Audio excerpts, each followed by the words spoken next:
नमस्कार, मैं सुरेश कुमार। सबसे पहले आपसे रिक्वेस्ट है कि अगर आपने चैनल को सब्सक्राइब नहीं किया है तो सब्सक्राइब बटन पर क्लिक करके चैनल को ज़रूर सब्सक्राइब कर लें। पोषण ट्रैकर में कुछ एक एस्पेक्ट ऐसे हैं जो कि आंगनवाड़ी वर्कर्स और आंगनवाड़ी हेल्पर्स को ज़रूर नोट करने चाहिए। जो पर्टिकुलरली जो आंगनवाड़ी वर्कर्स हैं और जो हमारे कलीग सुपरवाइज़र्स हैं, उनको ये चीज़ें नोट करनी चाहिए कि जो इवेंट्स हैं, जो कम्युनिटी बेस्ड इवेंट्स हैं, ये देखने में आता है कि जो हमारी आंगनवाड़ी वर्कर्स हैं वो भूल जाती हैं अक्सर कम्युनिटी इवेंट्स को। सेलिब्रेट तो करती होंगी वो आंगनवाड़ी सेंटर में, लेकिन वो जो भूल जाती हैं कि इनको पोषण ट्रैकर पे भी अपलोड करना है। जैसे कि मैं देख रहा हूँ जहाँ पे जो मैंने पोषण ट्रैकर ओपन करके रखा है, जो आंगनवाड़ी सेंटर मैडम है उन्होंने जो एक जो कम्युनिटी बेस्ड इवेंट है उसको ऑर्गेनाइज़ किया था कि ये तो 2 होंगे, एक 15 तारीख से पहले और एक 15 तारीख के बाद, लेकिन जहाँ पे एक ही जो है वो अपलोड किया है। तो इससे क्या होता है कि जो इंसेंटिव्स वगैरह मिलते हैं, जो रिफ़्रेशमेंट के जो इंसेंटिव वगैरह 250 एक कम्युनिटी बेस्ड इवेंट का होता है, और क्योंकि महीने में 2 कम्युनिटी इवेंट बेस्ड इवेंट्स जो हैं वो ऑर्गेनाइज़ किए जाते हैं, इसलिए महीने में जो है वो 500 होता है 2 इवेंट्स के। तो अगर आप कम्युनिटी बेस्ड इवेंट को टाइमली नहीं चढ़ाएंगे, जैसे ये मंथ चल रहा है, अगर आप 30 से पहले पहले अपलोड नहीं करेंगे तो वो वहाँ पे शो हो जाता है, तो उस केस में वो जो इंसेंटिव हैं वो नहीं मिलेंगे। तो इसीलिए सबसे पहले जो आंगनवाड़ी वर्कर्स हैं उनसे रिक्वेस्ट है कि जो 2 कम्युनिटी बेस्ड इवेंट हैं वो अभी अपना पोषण ट्रैकर ओपन कर लें, और अगर उन्होंने एक ही कम्युनिटी बेस्ड इवेंट अपलोड किया है तो दूसरा भी अपलोड कर लें। अगर उनने एक भी नहीं किया है तो एक अभी ओपन करके कम्युनिटी बेस्ड इवेंट को अपलोड कर लें, और एक कल जो है वो कम्युनिटी बेस्ड इवेंट है उसको अपलोड करना है। उसके साथ साथ आप ये भी देख लें जो VHSND है क्या वो सेलिब्रेट किया गया है या नहीं। तो ये सेलिब्रेट करना है, ये एवरी आंगनवाड़ी सेंटर में सेलिब्रेट करना है। जहाँ पे जो हमारी आंगनवाड़ी वर्कर्स हैं उनको डाउट रहता है कि क्या जहाँ पे हेल्थ टीम आती है उसी सेंटर में सेलिब्रेट करना है। अगर आपके सेंटर में हेल्थ टीम जिस मंथ में आती है तो आपने हेल्थ टीम के साथ सेलिब्रेट करना है। जिस मंथ में हेल्थ टीम नहीं आती है तो आपने हेल्थ टीम के बिना भी जो VHSND है वो सेलिब्रेट करना है, और ये कंपलसरी है। तो ये भी आप जहाँ पे पोषण ट्रैकर पे अपलोड करेंगे। तो ये 2 बातें हो गई। उसके बाद एक बात आपने और ध्यान रखनी है, और वो ये है कि जो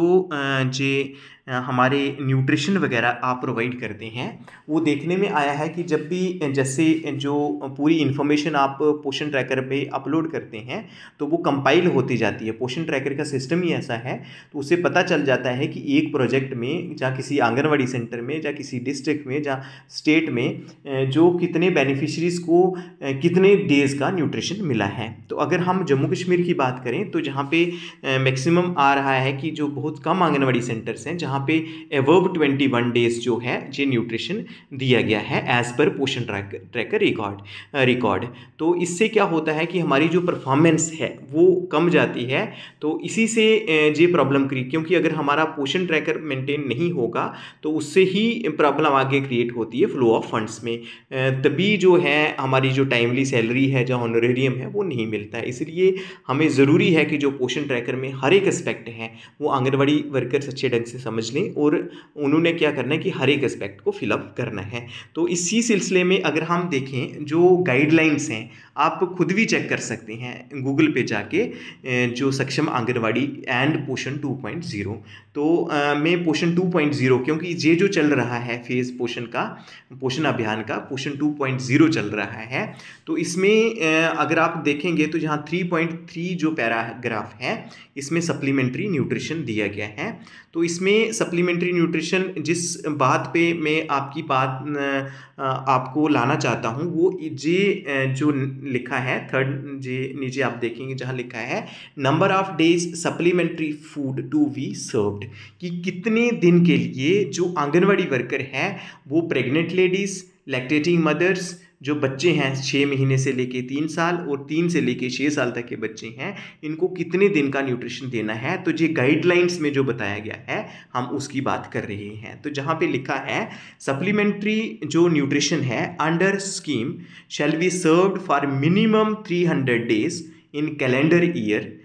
तो जहाँ पे ये चीज़ नोट करने वाली है, जहाँ पे मिनिमम 300 डेज लिखा है कि जो सप्लीमेंट्री न्यूट्रिशन है वो आंगनवाड़ी सेंटर से कितना दिन का सर्व होगा, एक कैलेंडर ईयर होता है कि एक साल का, एक साल में कितने, जो मिनिमम 300 दिन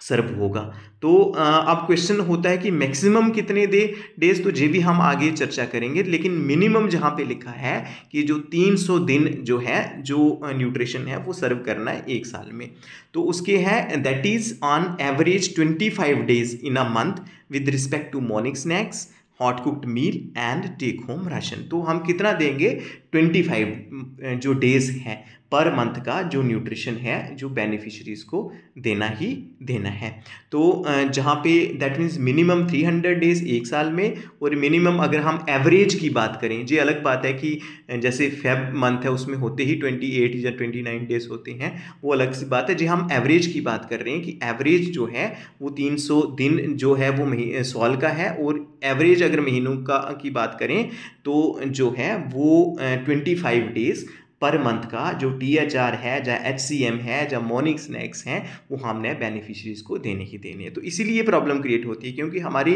आंगनवाड़ी वर्कर्स क्या करते हैं कि जो HCM के लिए जो HCM या THR वगैरह देना होता है, वो पोषण, ऐसे HCM तो आंगनवाड़ी सेंटर में प्रोवाइड करती हैं, लेकिन वो पोषण ट्रैकर में अपलोड करना भूल जाती हैं। तो इसलिए जो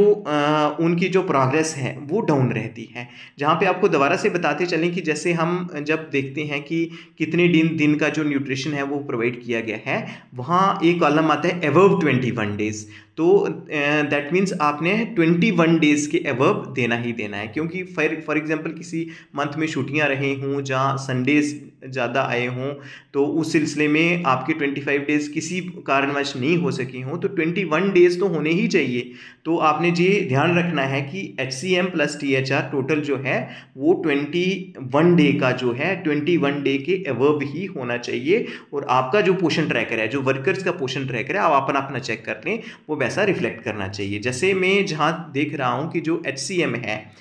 जो 3 से लेके 6 साल तक के बच्चों को आपको पता है कि जो हॉट कुक्ड मील दिया जाता है, तो इसमें जो HCM है, जहाँ पे जो पोषण ट्रैकर की मैंने जो स्क्रीनशॉट लिए हैं, जहाँ पे जैसे आप देखेंगे कि जो पहले अर्नव शर्मा जी 17 डेज़ का दिया गया है, उसके बाद जो HCM है अवनीश शर्मा का जी 20 डेज़ का दिया गया है, वैसे ही कार्तिक शर्मा का HCM 20 डेज़ का दिया गया है, वो नव्या शर्मा का 20 डेज़ का HCM दिया गया है, निगम शर्मा का जो है वो जो HCM है 20 डेज़ का दिया गया है। दैट मीन्स कि अभी जो 2 दिन पेंडिंग है, तो उन 2 दिनों में जो है ये कंप्लीट हो जाएगा, अबव 21 डे हो जाएगा। तो जैसे ही आप आंगनवाड़ी सेंटर ओपन करते हैं, जैसे ही आप अटेंडेंस करते हैं, वैसे ही आप डेली बेसिस पे जो HCM है आपको ज़रूर चढ़ाना है, क्योंकि अगर आप डेली बेसिस पे चढ़ाएंगे तभी जाके महीने के जो लास्ट दिन होगा उसमें जो काउंट आएगा, सम टोटल होगा, वो अबव 21 डेज होगा। तो अगर अबव 21 डेज हैं तो आपके आंगनवाड़ी सेंटर की, आपके जो प्रोजेक्ट की जो प्रोग्रेस है, वो जो मंथली प्रोग्रेस है वो बेस्ट में काउंट होगी, अदरवाइज वो है जो प्रोग्रेस है वो डाउन जाएगी। और जो सिर्फ यही नहीं, जो स्टेट लेवल पे भी हमें प्रॉब्लम क्रिएट होगी, हमारी डिस्ट्रिक्ट लेवल पे भी प्रॉब्लम क्रिएट होगी। जी सिर्फ क्या कारण है कि जी इग्नोरेंस की वजह से ये प्रॉब्लम होती है। तो आपने हमेशा कोशिश करनी है कि जो सम टोटल है, या THR दे रहे हैं, या HCM दे रहे हैं, जैसे जैसे भी आप अपनी स्टेट पे दे रहे हैं, या जिस कैटेगरी को दे रहे हैं, टोटल जो है 21 डेज से अबव होना चाहिए। वैसे ही जो अगर आप THR दे रहे हैं 6 मंथ्स टू 3 ईयर को, जहाँ प्रेग्नेंट लेडीज़ को, चाहे लैक्टेटिंग मदर को, जैसे आपकी स्टेट, आपने अपने स्टेट की जो प्रोविजंस हैं उसके हिसाब से देना है, तो जो THR है वो आप एक भी बार भर सकते हैं कि 25 डेज़ का जो है वो आप जो पोषण ट्रैकर पे अपलोड कर सकते हैं। वहाँ पे दिया है कि 7 डे का भी अपलोड कर सकते हैं आप, उसके बाद 15 डेज़ का अपलोड कर सकते हैं, 25 डेज़ का अपलोड कर सकते हैं। प्रॉब्लम ये आती है कि जो आंगनवाड़ी वर्कर्स हैं वो भूल जाती हैं, तो आपने ये चीज़ें भूलनी नहीं हैं। तो आप एक ही बार अगर 25 डेज़ का अपलोड कर देते हैं, तो उस केस में क्या होगा कि जो हमारी जो प्रोग्रेस है वो अच्छी जाएगी, और साथ ही साथ जो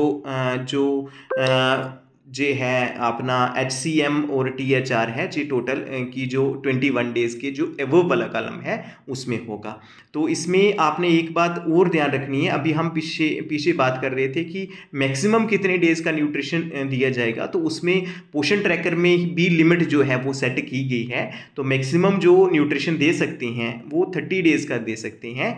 तो 30 इंटू 12 मतलब 30 को अगर हम 12 से मल्टीप्लाई करेंगे, 30 को 12 से मल्टीप्लाई करेंगे तो वो 360 दिन बनते हैं। तो जो लिमिट सेट की गई है मैक्सिमम, जो मिनिमम लिमिट है वो 300 दिन है, और जो मैक्सिमम लिमिट है जो सेट की गई है वो 360 दिन सेट की गई है। इसलिए अगर हम देखते हैं कि कई बार जो आंगनवाड़ी वर्कर्स कहती हैं कि जी लिमिट रीच्ड का क्या मतलब है, जैसे जहां हम देख रहे हैं कि RV शर्मा को जो पर्टिकुलर आंगनवाड़ी वर्कर हैं इन्होंने 25 डेज़ का जो है THR दिया है और 5 डेज़ का जो HCM दिया गया है, तो दैट मीन्स 25 + 5 वो 30 बन जाता है। और लिमिट रीच दैट मीन्स आप मैक्सिमम जो न्यूट्रिशन दे सकते हैं बेनिफिशियरी को 1 महीने का 30 दिन का दे सकते हैं, और जो मिनिमम देना है एज पर जो गाइडलाइंस हैं पोषण 2.0 वो 25 डेज़ देना है। तो आपने कोशिश करनी है कि 25 डेज़ जो है वो न्यूट्रिशन दिया जाए, THR है या HCM है जो मॉर्निंग स्नैक्स उनकी फॉर्म में जो न्यूट्रिशन है बेनिफिशियरी को ज़रूर दिया जाए, और वो जो फिगर है वो पोषण ट्रैकर पे ज़रूर रिफ्लेक्ट करनी चाहिए। अगर आप दे भी देते हैं पोषण ट्रैकर पे रिफ्लेक्ट नहीं करते हैं तो इसका यही मैसेज जाता है कि वो जो न्यूट्रिशन है वो ग्रास रूट लेवल पे जो बेनिफिशियरी